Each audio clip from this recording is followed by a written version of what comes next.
معافی والا، اتنا خاص مہینہ، اتنے مغفرت کے عشرے چل رہے ہیں، آگے لیلۃ القدر آئے گی آخری عشرے کے اندر، مغفرت کی راتیں آئیں گی، یہ تو سارا کا سارا مہینہ مغفرت کا ہے۔ خاص طور پہ یہ جو راتیں ابھی شروع ہو رہی ہیں، جو ابھی ایام شروع ہو رہے ہیں، جو ابھی دن شروع ہو رہے ہیں، یہ سارے کے سارے مغفرت کے ہیں۔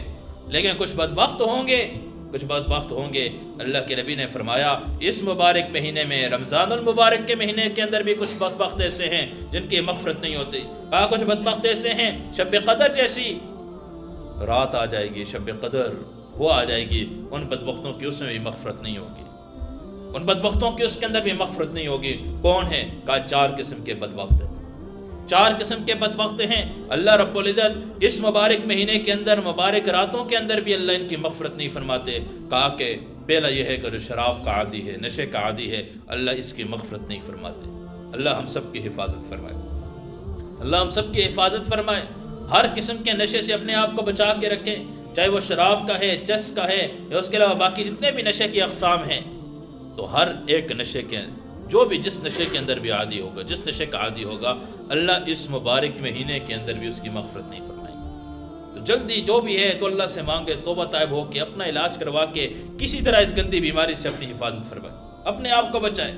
کہا کہ دوسرا قطع رحمی کرنے والا، قطع رحمی کرنے والا، بات بات کے اوپر میری تو اس سے خوشی غمی جدا ہے، موت مرگ جدا ہیں، میں اس کے جنازے تک بھی نہیں جاتا۔ میرے عزیز بھائی اور دوستو، بڑے مبارک مہینہ جا رہا ہے، پہلا عشرہ اس کا نکل چکا ہے، 2 عشرے رہ چکے ہیں۔ میرے عزیز بھائی اور دوستو، کہیں ایسا نہ ہو کہ اسی انا کے اندر، اسی ضد کے اندر آ کے اپنی انا کے اندر یہ تکبر کی علامت ہوتی ہے، میں کیوں اس سے معافی مانگوں، میں کیوں اس کو معاف کروں، وہ ہوتا کون ہے، اس نے میرے ساتھ کیا ظلم کیا ہے، میرے ساتھ اس نے کیا سلوک کیا ہے۔ خدا کے بندے تو سوچ، جسے رب نے تیرے اوپر ہزاروں نعمتیں کی ہوئی ہیں، ہزاروں کرم کیے ہوئے ہیں، تو نے اس کی کتنی نافرمانیاں کی ہوئی ہیں۔ اگر قیامت کے دن اللہ نے اپنے سامنے کھڑا کر کے بتا، چھوٹا سا میرا ایک بندہ تھا، اس سے چھوٹا سا گناہ ہو چکا تھا، تیری کچھ نافرمانی ہوگی، تیری ناشکری ہوگی، تیرے ساتھ ظلم ہو گیا، اور تو اتنے تکبر میں لہجے میں آ کے کہتا تھا میں کیوں اس کو معاف کروں، میرے سامنے کھڑا ہونا، بتا نا میں نے اتنے انعامات کیے ہیں، اتنی رحمتیں کی ہیں، اتنی برکتیں کی ہیں، ان کا بدلے میں کیا کر کے یہ نافرمانیاں کر کے بغاوت کرتا رہا۔ رات کے اندھیری میں مجھے کوئی نہیں دیکھ رہا، کیا دونوں جہانوں کا بادشاہ نہیں دیکھ رہا تھا؟ کیا اللہ نے کیمرے فٹ نہیں کیے ہوئے تھے؟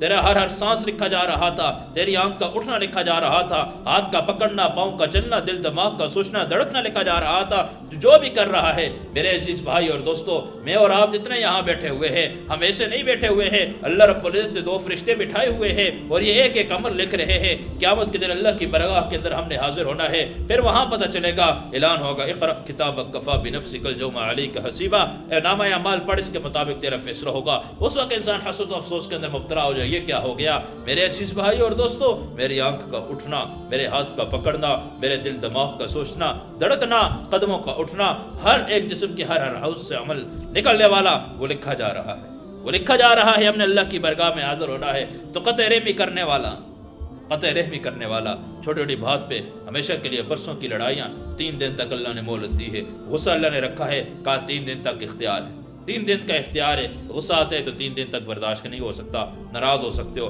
لیکن اس کے بعد ناراض ہونا حرام ہے، اس کے بعد ناراض ہونا حرام ہے۔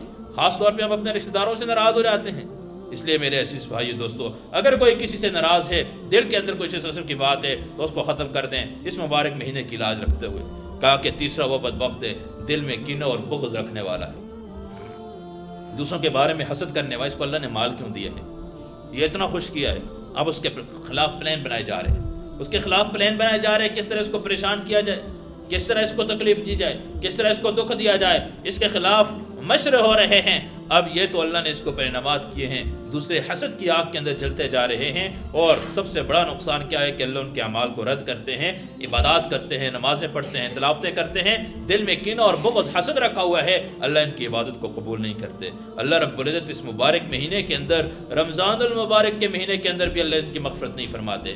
کہا کہ چوتھا وہ بدبخت ہے جو اپنے ماں باپ کا نافرمان ہے۔ میرے عزیز بھائی اور دوستو، ماں باپ کی نافرمانی کرنا وہ گناہ ہے کہ اللہ دنیا کے اندر سزا دیتے ہیں، اللہ دنیا کے اندر انسان کو سزا دیتے ہیں۔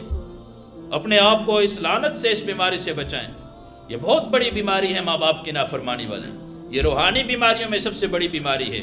ہم جسم کی بیماری، جیسے کینسر ہوتا ہے نا، کینسر جسم کی بیماریوں میں سب سے سخت قسم کی جو بیماری وہ کینسر ہے۔ کہا کہ روح کی بیماریوں کے اندر سب سے بڑی جس کو کینسر سے تشبیہ دی، کہا وہ ماں باپ کی نافرمانی ہے، وہ ماں باپ کی نافرمانی ہے، کیونکہ یہ وہ گناہ ہے کہ مرنے سے پہلے اللہ ایمان کی نعمت بھی چھینیں گے، اللہ دنیا کے اندر اس کو نقد سزا دیں گے۔ بعض گناہوں کی سزا جو ہے وہ دنیا میں ملتی ہے، آخرت میں تو ملتی ہے، دنیا میں ملتی ہے، ورنہ تو گناہوں کی سزا اللہ آخرت میں رکھتے ہیں، آخرت کے اندر سزا اللہ نے رکھی ہے، لیکن کچھ گناہ ایسے ہیں کہ اللہ نے دنیا کے اندر ان کی سزا رکھی ہے، اللہ نے دنیا کے اندر ان کی سزا رکھی ہے۔ ان گناہوں میں ایک ماں باپ کی نافرمانی ہے۔ جو انسان ماں باپ کا نافرمان ہوگا، جو بچہ ماں باپ کا نافرمان ہوگا، جو جوان ماں باپ کا نافرمان ہوگا، جو بچی ماں باپ کی نافرمانی ہوگی، یاد رکھیں دنیا کے اندر اللہ اس کو نقد سزا دیں گے، اور ایسی سزا دیں گے کہ یہ نہ یہ سر اٹھانے کے قابل ہوگا، نہ چلنے کے قابل ہوگا، کسی کے سامنے اس کی نگاہیں نہیں اٹھ سکیں گے۔ امام ابن ابی دنیا رحمہ اللہ نے من عاش بعد الموت کتاب کے اندر ایک واقعہ نقل کیا ہے امام مجاہد رحمہ اللہ کا۔ وہ فرماتے ہیں کہ میں ایک قبرستان سے گزر رہا تھا، کیا دیکھتا ہوں کہ قبر پھٹتی ہے، اس سے روح باہر نکلتی ہے، ایک جسم باہر نکلتا ہے، سارا اس کا گدھے جیسا ہے، گدھے جیسے وہ آوازیں نکالتا ہے، نیچے سارا جسم انسانوں جیسا ہے لیکن سارا اس کا گدھے جیسا ہے، دوبارہ قبر کے اندر چلا جاتا ہے۔ امام مجاہد رحمہ اللہ کہتے ہیں کہ مجھے بڑا تعجب ہوا، بڑی حیرت ہوئی، وہاں معزز لوگوں سے، وہاں کے شرفاء کے پاس گیا، جا کے میں نے معلومات کی کہ آپ مجھے بتائیں کہ یہ کیا ماجرا ہے۔ کہا حضرت آج آپ نے دیکھا ہے، آج آپ نے یہ نوعیت دیکھی ہے، جب سے یہ دنیا سے گیا ہے اس کے بعد روزانہ رات کے وقت اس کی قبر پھٹتی ہے، اس کی روح باہر نکلتی ہے، اس کا جسم باہر نکلتا ہے، چہرہ اس کا گدھے جیسے ہوتا ہے، نیچے جسم اس کا جو ہوتا ہے وہ انسانوں جیسا ہوتا ہے۔ کہا یوں گدھے کی طرح یہ آوازیں نکال کے دوبارہ قبر میں چلا جاتے ہیں۔ کہا بتاؤ کہ کیا ہے؟ کہا جب ماں اس کو نصیحت کرتی تھی، ماں اس کو نصیحت کرتی تھی کہ بیٹا یہ کام نہ کر، یہ کام نہ کر۔ آج کے والدین جو اولاد کو نصیحت کرتے ہیں ان کے فائدے کے لیے کرتے ہیں، بیٹا رات کو باہر نہ جاؤ، بیٹا رات کو باہر نہ جاؤ، فلاں دوستوں کے ساتھ نہ گھومو، فلاں کام نہ کرو، فلاں کام نہ کرو، یہ نہ کرو، وہ نہ کرو، یہ اولاد کے فائدے کے لیے کہتے ہیں۔ کہا جب ماں اس کو سمجھاتی تھی تو آگے سے ماں کو کہتا گدھی کی طرح بکواس نہ کر، گدھی کی طرح بکواس نہ کر۔ کہا یوں کہتے کہتے اس کا تو انتقال ہو گیا، جب سے یہ مرا ہے قبر اس کی پھٹتی ہے، اس کا جسم باہر نکلتا ہے، چہرہ اس کا گدھے جیسا ہے، نیچے اس کا جسم انسانوں جیسا ہے، اور یوں ہی گدھے جیسے آواز نکالتا ہے جب سے یہ مرا ہے۔ میرے عزیز بھائی اور دوستو، یہ کوئی معمولی گناہ نہیں ہے، یہ تو ان سے پوچھیں جن کی ماں نہیں ہے، یہ تو جا کے ان سے ان کی قدر پوچھیں۔ آپ نے ایک جانور ہی دیکھا نا، آج کل سوشل میڈیا کے اوپر ایک ویڈیو وائرل ہوئی ہے، ایک چھوٹا سا بندر ہے، اس کی ماں کا انتقال ہوتا ہے، ماں مر جاتی ہے جاپان چڑیا گھر کے اندر۔ آپ نے دیکھو بڑی وائرل ہوئی ہے وہ ویڈیو، کہ کتنی درد بھری وہ ویڈیو ہے کہ چھوٹا بندر ہے، ماں مر جاتی ہے، اور جو اس کا پالنے والا ہے، جو اس کا مالک ہے، وہ کیا کرتا ہے کہ ایک کھلونا لے کر آتا ہے جو بندر بنا ہوا ہے، کھلونا سے وہ جا کے آ کے اس کے سامنے چڑیا گھر کے اندر پھینک دیتا ہے۔ وہ دیتے تھے کیونکہ وہ جس بندری کے پاس جاتے ہیں وہ بچہ جاتا ہے، وہ آگے سے اس کو اپنی ماں تو اپنی ہوتی ہے، تو اب وہ چھوٹا سا بندر اس کو اپنے سینے سے لگاتا ہے، کبھی کیا کرتے ہیں، کبھی لوگوں ہزاروں لوگ جاتے ہیں وہاں دیکھنے کے لیے اس چھوٹی سی ویڈیو کی۔ یعنی اس کے اندر سبق کیا ہے میرے اور آپ کے لیے؟ جب تک ماں باپ ہے قدر کریں، جب ماں باپ دنیا سے چلے جاتے ہیں کوئی کسی کا اپنا نہیں ہوتا، کوئی کسی کا اپنا نہیں ہوتا۔ وہ تو انسان نہیں، وہ ایک جانور تھا، وہ ایک جانور تھا۔ مجھے اور آپ کو یہ پیغام دے کے جا رہا ہے جب تک ماں باپ ہیں خدا کی قسم قدر کرو، کوئی کسی سے پوچھنے والا نہیں ہے۔ آج کے بچہ، آج کا نوجوان رات دیر تک 10-12 بجے تک باہر بیٹھا رہتا ہے، دوستوں کے ساتھ وقت گزارتا ہے۔ آپ سوچیں جتنے اکثر نوجوان یہاں بیٹھے ہوئے ہیں، اکثر بچے بیٹھے ہوئے ہیں، نوجوان بیٹھے ہوئے ہیں، ہم دیکھیں ہم کب کے اپنے ماں باپ کے قدموں کے اندر جا کے بیٹھے۔ ہم روزانہ ہمارے سامنے ہماری والدہ، ہمارا والد روزانہ فریاد کرتا ہے میرے جسم میں درد ہے، ٹانگوں میں درد ہے، سر میں درد ہے، یہ مسئلہ ہے، وہ مسئلہ ہے۔ ہم موبائل لے کے بیٹھے ہوتے ہیں، باپ کے سامنے بھی، ماں کے سامنے بھی۔ یاد رکھنا یہ سب سے بڑی بے ادبی اور نافرمانی ہے کہ ماں باپ کی موجودگی کے اندر موبائل استعمال کرنا، ماں باپ کی موجودگی کے اندر موبائل استعمال کرنا، ان کی مجلس کے اندر بیٹھ کے موبائل استعمال کرنا سب سے بڑی نافرمانی ہے۔ ماں اس سے باتیں کر رہی ہے اور یہ بیچارہ فیس بک میں لگا ہوا ہے، ٹک ٹاک میں لگا ہوا ہے۔ ماں باتیں کر رہی ہے تو یہ واٹس ایپ پہ باتیں ہو رہی ہیں، ماں اس سے لگی ہوئی ہے، باپ اس سے متوجہ اور یہ ساری دنیا سے باتیں کر رہا ہے، دوستوں کو وقت دے رہا ہے۔ ساری رات ماں انتظار کے اندر ہے، دیر سے آتا ہے۔ یاد رکھ کے جو نوجوان رات کو دیر سے باہر گھر میں جاتے ہیں، دیر تک گھر سے باہر رہتے ہیں، ماں باپ کا دل دکھاتے ہیں، یہ اپنے آپ کو بھی اپنے آپ کو سنبھال دیں۔ مولانا عبدالشکور دین پوری رحمہ اللہ اپنے خطبات دین پوری کے اندر ایک واقعہ نقل کرتے ہیں، یہ ان نوجوانوں کے لیے سنا رہا ہوں جو رات دیر تک گھر سے باہر رہتے ہیں۔ واقعہ نقل کرتے ہیں کہ چچا وطنی کے اندر میرا بیان تھا، وہاں جا رہا تھا، راستے میں ایک نہر تھا، گندگی کا ڈھیر پڑا ہوا ہے، اس کے پاس ایک نوجوان کو دیکھتا ہوں، اس ڈھیر پہ ایک نوجوان پڑا ہوا ہے، ٹانگ اس کی کٹی ہوئی ہے، مکھیاں اور سارا گند جتنا اس کے اوپر پڑا ہوا ہے۔ اس نوجوان نے مجھے جاتے ہوئے دیکھا تو آواز دی مولوی صاحب ادھر آئے، مولوی صاحب ادھر آئے۔ کہا میں گیا اس کے پاس، اس کی حالت کو، جسم سے بدبو پھیر رہی ہے، جسم میں کیڑے پڑے ہوئے ہیں، ٹانگ کٹی ہوئی ہے، پاؤں میں کیڑے پڑے ہوئے ہیں۔ میں نے کہا نوجوان کیا ہوا ہے تیرے ساتھ؟ کہا میں وہ بدبخت تھا جو نشے کا عادی تھا، نشہ کرتا رات دیر تک 12 1 بجے تک گھر سے باہر رہتا تھا۔ جب رات کو جاتا باپ میرا بڑا سخت تھا۔ کہا میری ماں دروازے کے باہر سائڈ پہ چھپ کے بیٹھی ہوتی، جیسے میرے قدموں کی آہٹ سنتی اور دروازہ کھول دیتی کہ اس کے باپ کو پتہ نہ چلے۔ باپ سخت تھا، مارتا تھا۔ کہا ماں مجھ پہ یہ شفقت والا معاملہ کرتی، کہا دروازے کی آڑ میں بیٹھی ہوتی، جیسے میرے قدموں کی آہٹ کی آواز ہوتی، دروازہ کھولتی، روز مجھے سمجھاتی۔ یوں ہے ایک دن رات دیر سے جیسے میں گیا، سحری کا وقت تھا تقریباً، میں گھر میں داخل ہوا کہ میری ماں کی آنکھ لگ گئی۔ جیسے میں نے دستک دی، دروازہ کھولنے میں دیر ہوگی، اٹھی میری ماں نے دروازہ کھولا اور مجھے 2 4 باتیں بھی سنائی کہ بیٹا کم از کم ہماری نیند کا خیال کر، باپ تیرے اتنا سخت ہے تجھے مار دے گا۔ کہا میں جب 2 4 باتیں سنائی ماں نے تو میرے پاؤں کے اندر سخت جوتے تھے، میں نے وہ نکالے اور ماں کے چہرے اور سر پہ مارنا شروع کر دیا۔ نشے کے اندر تھا، مجھے سمجھ نہیں آئی میں کیا کر رہا ہوں۔ کہا سمجھ نہیں آئی۔ جیسے میں نے اپنے ماں کے چہرے پہ سر پہ مارا تو ماں نے اللہ کی طرف ہاتھ اٹھائے، آسمان کی طرف ہاتھ اٹھائے، نگاہ اٹھائی، ربا اولاد مانگی تھی کہ بڑھاپے کا سہارا بنے گی۔ اللہ تجھ سے اولاد اس لیے مانگی تھی کہ جب میں بوڑھا ہو جاؤں گا، میں کمانے کے قابل نہیں ہوں گا، اے اللہ یہ میرا سہارا بنے گی۔ یہ تو میرے سر پہ جوتے مارنے لگ گئے۔ اے اللہ مجھے ایسی زندگی سے موت چاہیے، اے اللہ مجھے ایسی زندگی کی ضرورت نہیں ہے، اے اللہ مجھے موت چاہیے، اے اللہ مجھے موت چاہیے۔ کہا چند ہی دن گزرے تو ماں کا انتقال ہو چکا ہے۔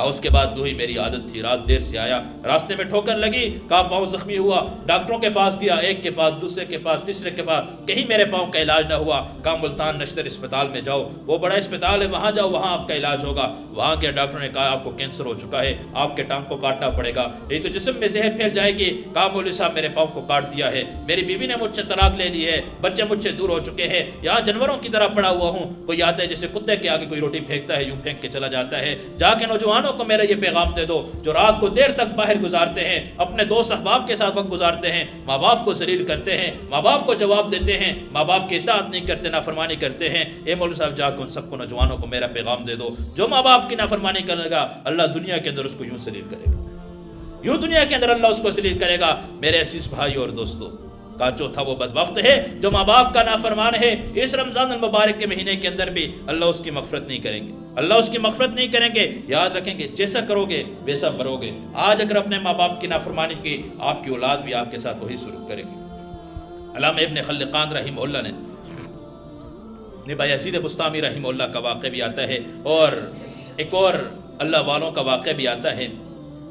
انہوں نے بھی وفیات العیان کے اندر ایک واقعہ نقل کیا ہے کہ ایک نوجوان تھا، اس کے انتقال ہوا۔ دشوار المحاورہ و اخبار المذاکرہ کے اندر یہ واقعہ نقل کیا ہے کہ ایک بدبخت تھا، اس نے اپنے باپ کے پاؤں میں رسی باندھی تھی، باپ کے پاؤں میں رسی باندھی اور اس کو گھسیٹ رہا تھا، لے کے جا رہا تھا، باپ کی آنکھ میں موٹے موٹے آنسو۔ اب جیسے لے کے جانے لگا تو ایک جگہ پہ پہنچا تو وہاں باپ نے اپنے ہاتھ جوڑ دیے، بیٹا یہاں سے آگے مجھے لے کے نہ جانا، بیٹا یہاں سے آگے مجھے لے کے نہ جانا۔ ابا جان میں وہ گھر سے آپ کے پاؤں میں رسی باندھ کے گھسیٹتا ہوا یہاں تک لے کر آیا، آپ راستے میں کچھ نہیں بولے، بالکل خاموش رہے، اور یہ کوئی خاص جگہ ہے کہ آپ نے ہاتھ جوڑے اور راستہ پورے میں دیکھتے رہا، آپ کی آنکھوں میں موٹے آنسو تھے لیکن آپ بولے کچھ نہیں۔ کہا کہ بیٹا اس جگہ تک میں نے اپنے باپ کے پاؤں میں رسی باندھ کے گھسیٹا تھا، یہاں سے آگے اگر تو نے 1 انچ 1 فٹ تھوڑا سا بھی آگے گھسیٹا تو نافرمان بن جائے گا، تیری آنے والی اولاد بھی تیرے پاؤں میں رسی ڈال کے یوں ہی گھسیٹے گی۔ مجھے اپنے باپ کا وہ لمحہ یاد آ رہا جب میں نے اپنے باپ کے پاؤں میں رسی باندھ کے گھسیٹنے لگا، میرے باپ کی آنکھوں میں موٹے موٹے آنسو تھے۔ میرے باپ نے کہا بیٹا نہ کر، بیٹا نہ کر، آنے والی تیری اولاد تیرے ساتھ یہی سلوک کرے گی۔ کہا بیٹا میں تجھے یہ نصیحت کرتا ہوں، میں نے سزا بھگت لی ہے، میں تیرا خیر خواہ ہوں، باپ تو باپ ہوتا ہے، اولاد جیسی بھی نافرمان ہو لیکن باپ کا دل تو باپ کا دل ہوتا ہے، وہ تو اس کی خیر خواہی بہتری سوچتا ہے۔ کہا بیٹا کہیں ایسا نہ ہو کہ تیری اولاد تیرے ساتھ یہ سلوک کرے۔ یاد رکھے جیسا کریں گے ہم اپنی اولاد کو سمجھائیں، ترغیب دیں کہ وہ بعض اوقات نہ سمجھی میں جوانی کے جوش میں آ کے نافرمانی کر بیٹھتی ہے اور ہمیشہ کے لیے اپنا نقصان کر دیتی ہے۔ مسند احمد کی روایت ہے، اللہ کے نبی خواب دیکھ رہے ہیں، خواب میں جنت کا ماحول ہے اور آواز سنائی دے رہی ہے نعمان بن حارثہ رضی اللہ تعالیٰ عنہ کے قرآن پڑھنے کی۔ تو نبی علیہ الصلوۃ والسلام اٹھے، کہا نعمان بن حارثہ کو بلاؤ۔ جب ان کو بلایا اور کہا کہ تو رات کہاں تھا؟ کہا مدینے میں تھا۔ کیا کر رہا تھا؟ قرآن کی تلاوت۔ کہا میں نے خواب میں جنت کو دیکھا ہے، جنت کے محل کو دیکھا ہے، میں نے فرشتوں کا ہجوم دیکھا ہے، لیکن وہ سارے فرشتے بعد بیٹھے ہوئے تیرے قرآن کی تلاوت سن رہے تھے، بتا کون سا عمل ایسا کیا ہے؟ اللہ کے نبی کو بتایا گیا ماں باپ کی فرما برداری اس درجے کی کہ یہ نعمان بن حارثہ مدینے کی سرزمین پہ تلاوت کرتا ہے، اللہ جنت کے اندر فرشتوں کو کھڑا کرتے ہیں، اللہ فرشتوں کو جمع کرتے ہیں کہ نعمان بن حارثہ کی تلاوت سن۔